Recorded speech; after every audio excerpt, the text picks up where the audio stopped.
Welcome back, fellow Dawi.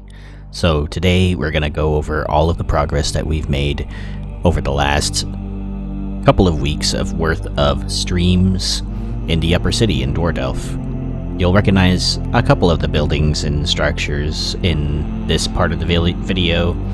You can see the Goldrock manor there to the right, so let's get into it. Over in the corner to the left is a rock concert, and this was an awesome idea. Thank you to my stream viewers for giving me this great idea. It has a really great view of the Deepstone Bazaar. It's got a mosh pit and a lot of sitting areas so that you can enjoy the rock concert. This building next to it is Dwarf Osha, which is owned and operated by none other than Nathan, who is a great friend of mine, always hangs out in the streams.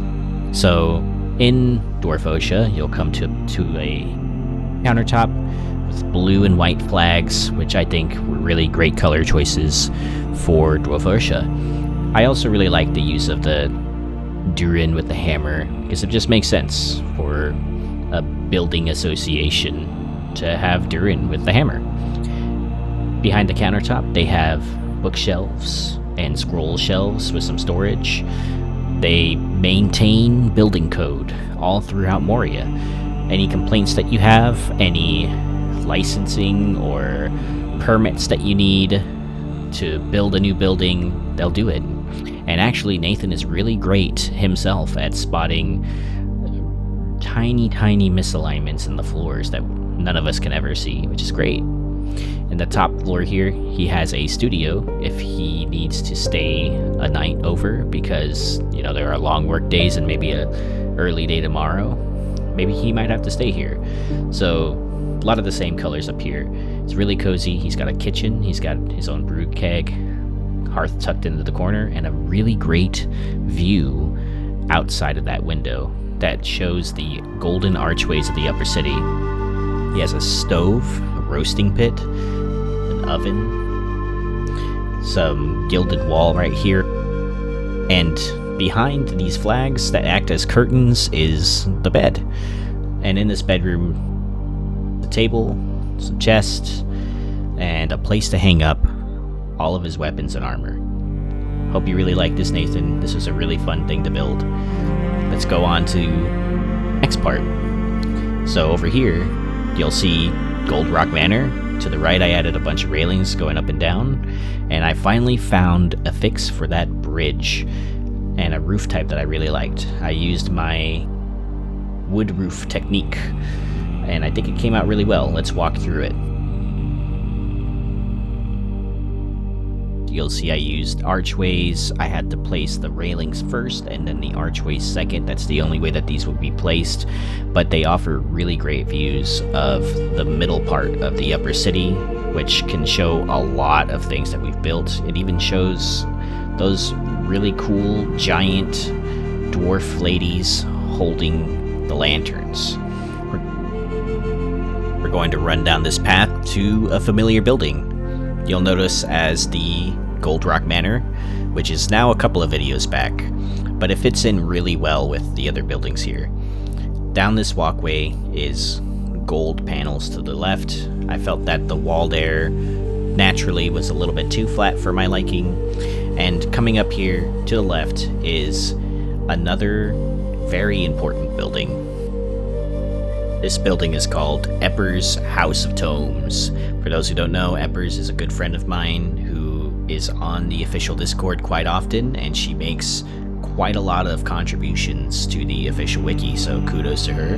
In the upper city, Eppurs owns a bookshop, which is very fitting because she is a reader in real life.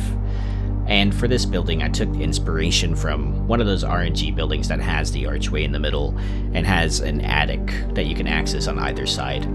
I kind of made my own rendition of that building for the bookstore. Walking into the entrance, you'll see a countertop and tons of the best-selling books in all of the upper city.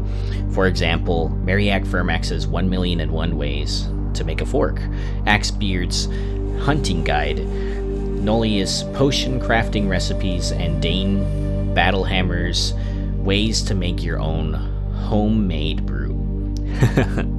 So I used a lot of just the regular bookcases. I feel like the build lore cases fit really well if you're going for a bookstore. At the time of this video, they're not filled, but I did fill them in later on in a more recent stream. And on the side here where there's makeshift windows, I used a rug and some tables to have a little area where dwarves could come and sit down and read a book or do some paperwork or something like that. Maybe they have an ale in hand from the Deepstone Bazaar. And just like Nathan, she has a studio as well. And I'm actually really proud of this studio too. It's really cozy, and even though the room itself on the second floor is really small, I made it work. So in the middle of this, she has a bed encased in lattice. And it's kind of hard to video this, but I used the bed in the middle. She has a chest to the side and a cabinet that acts as a dresser. And then there's some little Christmas lights there to give a little ambient light, with the flags acting as curtains. And then to the left of that, we have a fully furnished kitchen with the same cabinet technique that I've been using for the last couple of builds. And it fits really well. So to the side of that is walk-in closet, and I'm actually really enjoying making these. It fits really well. She has her own personal book collection to the left, the hearth in the wall right there, as well as her own personal brew kegs in case she wants to enjoy an evening ale. To the sides on either side are views of, at the time, an unfinished greenhouse building. It is now finished, and that will be the next video. Up the ladders on both sides is access to an attic, and in the attic is plenty of extra storage for the small space. Maybe she stores extra books in there. But yeah, that was Eppurs House of Tomes. I hope you really enjoy it, Eppurs. It was really fun to build.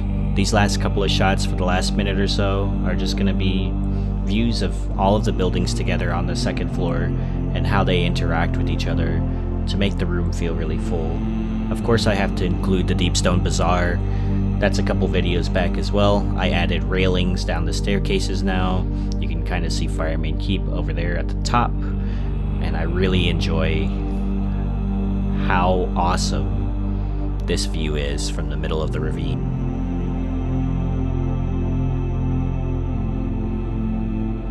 That being said, this will be a bottom view. There's going to be a top view here in a second.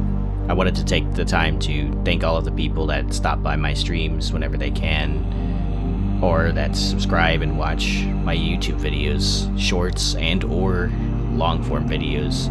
I really appreciate it. And from everyone in the Discord to random strangers on the internet that I've met, the support really keeps me going, and it makes this hobby of mine a lot more fun. So I just wanted to thank you guys personally. We're at 75 subs, which is insane. On Twitch, we're at 45. We're almost to affiliate. That's insane to me, actually. So again, thank you guys from the bottom of my heart. I really hope you enjoyed this. See you next time.